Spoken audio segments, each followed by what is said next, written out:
السلام علیکم ورحمۃ اللہ وبرکاتہ۔ اعوذ باللہ من الشیطان الرجیم، بسم اللہ الرحمن الرحیم۔ ضرب لكم مثلا من انفسکم هل لكم مما ملكت أيمانكم من شركاء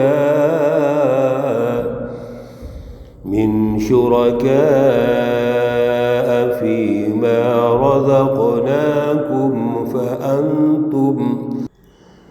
فأنتم فيه سواء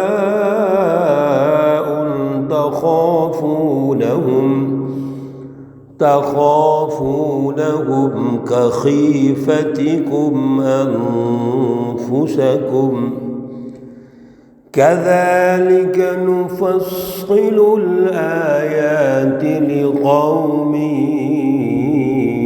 يعقلون۔ صدق اللہ العلی العظیم۔ اللہم صلی علی سیدنا ومولانا محمد النبی الأمی وعلى آلہ واصحابہ وبارک وسلم وصلی علیہ۔ معزز سامعین و سامعات، سورۃ الروم پارہ نمبر 21، آیات مقدسہ 28، 29 اور 30 ہیں۔ اللہ رب العزت ان آیات کا فہم اور شعور عطا فرمائیں اور عمل کی توفیق اور صلاحیت عطا فرمائیں۔ گزشتہ رکوع میں اللہ رب العزت نے اپنی بے شمار نشانیاں ارشاد فرمائیں اور ہماری تربیت فرمائی، ٹریننگ کی کہ اللہ کی ان نشانیوں پر غور کرو۔ مکۃ المکرمہ کے کفار مشرکین وہ غور نہیں کرتے۔ اللہ رب العزت کی عادت شریفہ ہے، وہ انسانیت کو رہنمائی دیتے ہیں، پھر دلائل سے سمجھاتے ہیں، پھر نذیر، انبیاء کو نذیر کہا، یعنی انبیاء نے آ کر اس کے جو منفی اثرات و نتائج ہیں وہ بتائے تاکہ ہم سمجھ جائیں، پھر بشیر کہا تاکہ اس کے جو پازیٹیو اثرات ہیں جس کے نتیجے میں انسانوں کو فائدہ ہونا ہے، ترقی ہونی ہے، دنیا اور آخرت میں ترقی ہونی ہے، وہ سمجھائیں۔ لیکن جو ہٹ درم کافر مشرک ہے وہ سمجھتے نہیں ہیں۔ اس لیے اللہ رب العزت نے آیات میں، نشانیوں میں، آخر میں سب جگہ پر یہ فرمایا کہ آپ اس پہ غور کرو، عقل حاصل کرو، آپ ان چیزوں کو سوچو اور سمجھو۔ مقصد یہ ہے کہ اللہ رب العزت کی بالادستی کو تسلیم کر لو۔ پھر کتنے عقلی اور نقلی دلائل دیے کہ اے لوگو، اللہ نے تمہیں پیدا کیا ہے جس کا کوئی انکار کر ہی نہیں سکتا، پھر تم دنیا سے جا رہے ہو، اس کا بھی کوئی انکار نہیں کر سکتا۔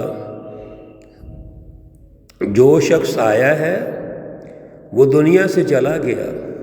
اللہ نے ارشاد فرمایا کہ اسی طرح تمہیں دوبارہ اٹھایا جائے گا، تم اللہ کے سامنے پیش ہوں گے۔ یہ سارے دلائل کیوں اللہ ارشاد فرما رہے ہیں؟ تاکہ ہم غور کریں۔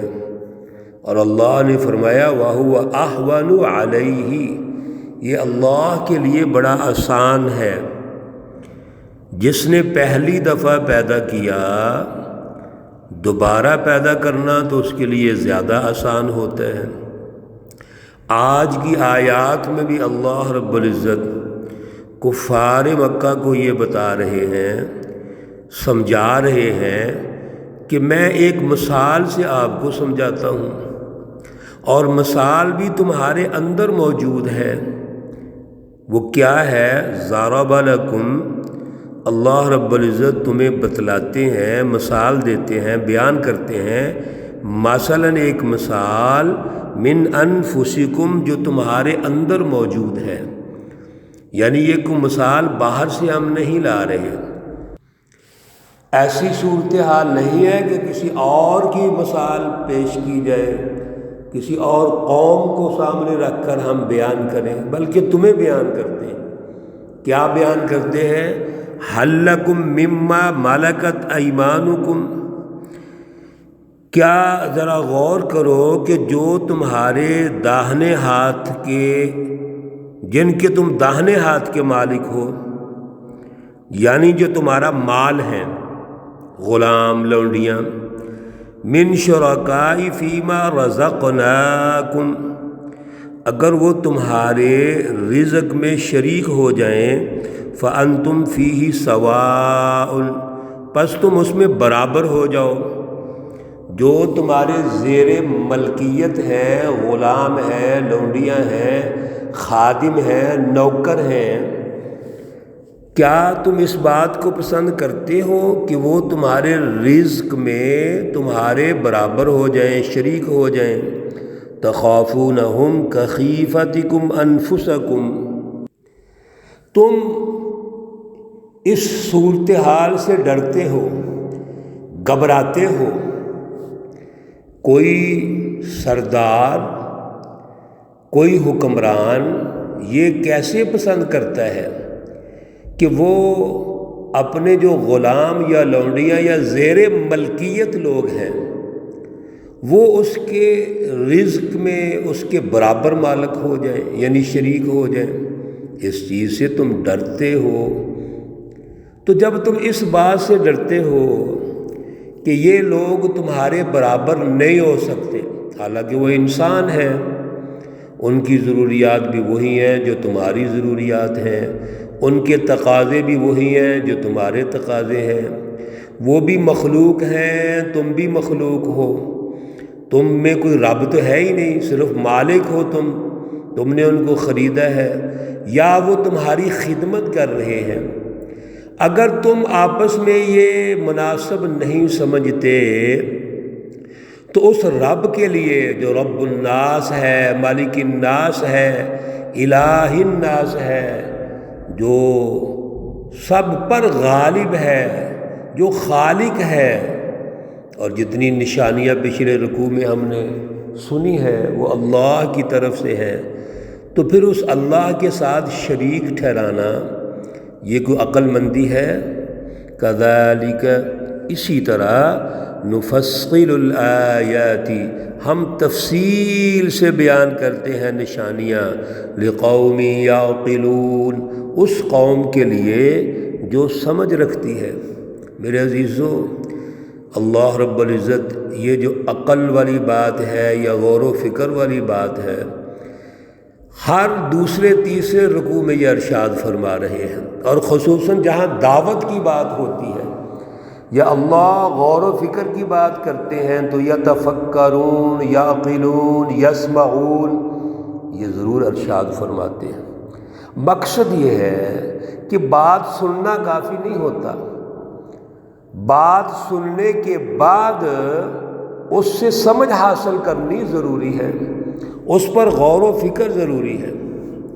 اللہ رب العزت نے بڑا خوبصورت تجزیہ ارشاد فرمایا، بل اتبع الذین ظلموا، بلکہ یہ جو ظالم لوگ ہیں یہ چلتے ہیں اہواءہم، اپنی خواہشات کے پیچھے، بغیر علم، علم کے بغیر۔ دو باتیں ہیں جو سمجھنے والی ہیں، ایک تو یہ سچی تعلیم کے پیچھے نہیں چلتے، یہ سچی تعلیم حاصل ہی نہیں کرنا چاہتے، صرف اپنی خواہشات، انفرادی ذاتی اغراض، ان کے پیچھے چلتے ہیں، یہ مطلب پرست ہیں، وقتی مفاد کو دیکھتے ہیں۔ ایک بات، دوسرا بغیر علم، ان کے پاس سچا علم ہی نہیں ہے، بغیر کسی علم کے۔ دور حاضر میں بھی یہ ہے کہ جو لوگ اللہ کو چھوڑ کر، سچی تعلیم کو چھوڑ کر جاہلانہ رسم و رواج اور فلسفی کے پیچھے چلتے ہیں اور اس پر وہ پختہ ہو جاتے ہیں، وہ ڈٹ جاتے ہیں، اپنی ان ذاتی انفرادی اغراض کو، خواہشات کو وہ چھوڑنے پہ تیار نہیں ہوتے۔ آپ ان سے بات کریں گے وہ آپ کو غلط کہنا شروع کر دیں گے۔ اللہ رب العزت نے ارشاد فرمایا فَمَن يَهْدِي مَنْ أَضَلَّ اللَّهُ، پس کون ہے ہدایت دینے والا اس شخص کو جس کو اللہ بھٹکا دیں، گمراہ کر دیں۔ وَمَا لَهُم مِّن نَاصِرِينَ، اور ان کے لیے کوئی مددگار نہیں ہے۔